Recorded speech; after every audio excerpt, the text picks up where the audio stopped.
He directed more battles than most generals. And in a career that spanned 6 decades and produced 28 films, Akira Kurosawa scored many cinematic triumphs.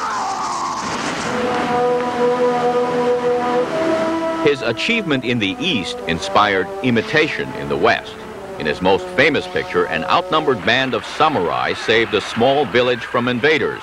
Japan's The Seven Samurai became Hollywood's The Magnificent Seven. Another samurai epic, Yojimbo, was turned into the spaghetti western, A Fistful of Dollars.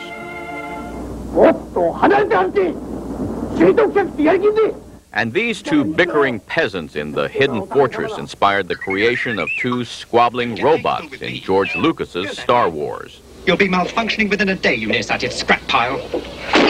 It's like a painter that goes and sees a Sistine Chapel.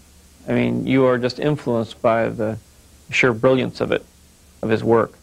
But Kurosawa was inspired, too, by Western masters. His Throne of Blood was a Japanese version of Shakespeare's Macbeth.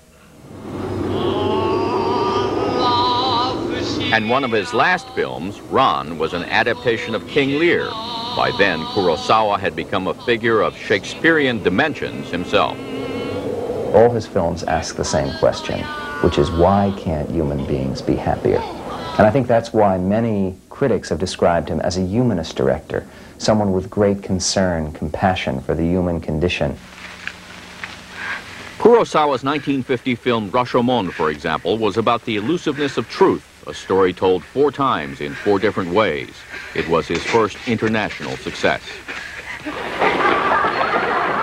And Ikiru depicted a dying man's struggle to give meaning to his life. But despite world acclaim, Kurosawa's fiery independence and imperial manner caused his career to collapse in the late 1960s and led to a suicide attempt in 1971. Unable to find financing for his films in Japan, Kurosawa's artistic recovery was financed by foreigners. Dersu Uzala, shot in Siberia at the invitation of the Soviet government, won the 1976 Academy Award for Best Foreign Language Film. And directors Francis Coppola and George Lucas arranged American backing for Kagemusha, a movie that fully restored both Kurosawa's reputation and his confidence.